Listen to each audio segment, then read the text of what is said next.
No, justamente viene esta incertidumbre lógica ante un cambio de un ministro a ministra de Economía. Efectivamente, no se sabe qué pasa.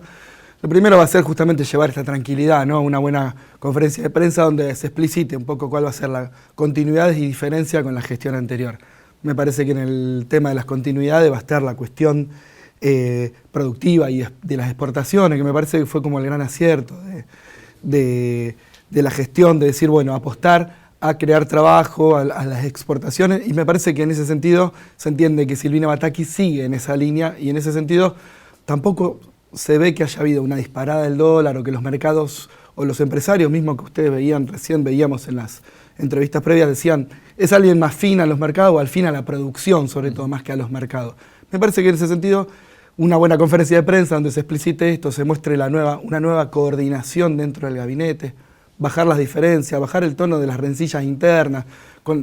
¿Te acordás que había diferencias sobre las tarifas energéticas? Bueno, que se pueda mostrar una coordinación sobre eso, me parece que ahí va a ser lo principal. Mostrar tranquilidad, mostrar un orden y sobre todo en el pequeño, mediano plazo, pero no muy largo, recuperar los ingresos, porque venimos de un problema grave que es el problema de la inflación los últimos meses, muy fuerte. Bueno, efectivamente mucha gente, sobre todo de los sectores que no tienen la posibilidad de una negociación colectiva o paritaria, ya no hablo de los trabajadores, sino por ahí sectores más empobrecidos, bueno, han perdido mucha capacidad de compra, capacidad de consumo, y bueno, efectivamente hay que recuperar el poder adquisitivo. Se está hablando de una ley sobre salario o ingreso básico universal, está en discusión alguna forma en la cual se van a poder recuperar ingresos. Me parece que va por ahí. Control de las variables macroeconómicas, coordinación, mantener una agenda productiva, que me parece que va a ser ese el tono, y bueno, y ver qué se hace en el frente de los ingresos de las mayorías, podríamos decir. Batakis dio una conferencia muy escueta, que ni siquiera fue conferencia porque no hubo repregunta, pero dio dos pistas nada más. Dijo, el tema de exportación, necesitamos más exportación para tener más divisa, y además dijo, el tema de revalorizar el peso. ¿Esas son pistas suficientes, digo, para un economista, para saber para qué lado va a ir? Me parece que sí, va diciendo, bueno, hacen falta dólares, la economía nacional necesita dólares. ¿Para qué? Para un montón de demandas que van desde las importaciones al turismo, inclusive para que la gente pueda comprar dólares sin tantos problemas. Bueno, la única forma que tenemos de conseguir dólares es exportando. Argentina no produce dólares, no imprime dólares. Bueno, tenemos que lograr más exportaciones. Eso fue una meta de este gobierno desde el inicio. Me parece bien que haya asegurado la continuidad de esa política. Y bueno, revalorizar el peso es casi una contracara. Si hay más dólares, no va a haber tanto furor por ir a buscar dólares, se va a poder pensar en un peso más fuerte, se va a poder pensar que el dólar baje, a lo mejor que no esté permanentemente tirando la cotización y eso empujando a la inflación, etcétera. Entonces, bueno, romper ese círculo de dolarización, devaluación, esa devaluación pega en los precios, esos precios generan inflación, la plata no alcanza, bueno, romper ese círculo me parece que es la clave. Todavía no le encontraron la vuelta, no se la encontró Guzmán, no se la encontró el gobierno anterior de Mauricio Macri tampoco, entonces bueno, no es fácil la tarea por delante, pero me parece que va por ahí. Ahora, parece como que hablaran dos idiomas diferentes, ¿no? Porque Guzmán decía la macro, cada vez que le preguntaba decía, no, yo estoy mirando la macro, la negociación con el fondo, y por otro lado es como que había descuidado un poco la cuestión interna, ¿no? La microeconomía, la del laburante que tiene que ir y pagar en el supermercado. ¿Va a haber esa diferencia ahora? Mira, eso creo que lo habían como separado, loteado, podríamos decir. Matías Culfas tenía el Ministerio de Producción o Desarrollo Productivo y Guzmán se dedicaba a esto, a las finanzas, a los pagos internacionales, como otra lógica.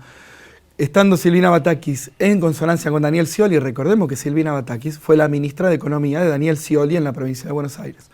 Estando Batakis y Scioli más en consonancia, es probable que estas dos agendas, esta agenda de la macro y la agenda productiva, la agenda de los ingresos, la agenda de bajar el desempleo, puedan ir un poco más coordinadas y de esa manera, bueno, nada, tratar de que las diferencias que había a lo mejor entre dos figuras que eran de peso para el gobierno como Guzmán y Culfas, bajen esos ánimos por ahí un poco de choque y se pueda llegar a una coordinación un poco más feliz para todos, digamos. Siempre se habla que en economía muchas veces, bueno, lo decía Álvaro Sogaray, ¿no? Que decía, se necesita el shock, decía él, y con sus tics decía el shock económico. ¿Es necesario un shock económico o tenemos que ir gradualmente, ir viendo las variables que va teniendo la economía? Digo, porque la gente hoy está, por ejemplo, no vendiendo, claro, restringiendo quizás la actividad económica, esperando alguna medida. ¿Va a haber alguna medida así? ¿Es necesaria una medida así? Algo que digan, bueno, este es el planteo. Me parece que esas medidas de shock en general siempre intentaron frenar la economía, decir, bueno, ¿cómo bajamos la inflación? Contenemos la economía, frenamos, secamos la plaza, se decía, se quita circulante. Bueno, ese tipo de medidas afectan a mucha gente. Me parece que no está en el espíritu de este gobierno ir por ahí. Fíjate que la devaluación del dólar durante el gobierno anterior siempre fue por saltos bruscos. Venía el dólar durante 3, 4, 5 meses y de repente se devaluaba y eso generaba un montón de tensiones. Lo que buscó Guzmán es justamente que el dólar no lleve un sendero mucho más pacífico, podríamos decir de alguna manera. Me parece que van a seguir por esa lógica. Por lo menos los primeros meses no va a haber una devaluación fuerte porque justamente pasan este tipo de cosas. La gente no sabe cuándo vender, no hay listas de precios, el dólar no sabemos cuánto, no hay precios relativos de las cosas. No sabemos cuánto vale desde una pizza hasta un par de zapatillas. Bueno, efectivamente hay que bajar la inflación, pero no puede ser a costa de quitarle ingresos o a costa de generar desocupación o a costa de bajar las ventas y las exportaciones de las empresas locales. Feo estar en los zapatos de la ministra. Sí, por supuesto. Como decía, desde afuera somos porque todos son técnicos. Muchas las variables, ¿no? Son muchas Sí. las variables que hay que cuidar. Sí, lo fiscal, lo impositivo, las exportaciones, el dólar, hay mucho para controlar, sin dudas. Bueno, una última, porque ya quien te estuvo escuchando ya se dio cuenta de qué lado de la biblioteca o de la doctrina estás. La emisión de moneda, Sí.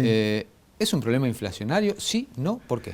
No directamente, o sea, no se puede emitir descontroladamente moneda, pero en términos generales la inflación se produce por una serie de variables, por disputas políticas, la disputa de los trabajadores que buscan recomponer sus ingresos, la disputa de los empresarios que buscan no perder, y eso en general sostiene la inflación, mantiene una inercia.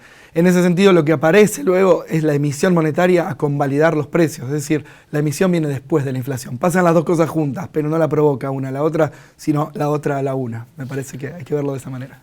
La vida de Abraham, clarísimo. Nos gustaría estar mucho más porque así podríamos aclarar un montón de cosas. Pero bueno, muchas gracias por venir. Gracias por la invitación, como siempre, Osvaldo.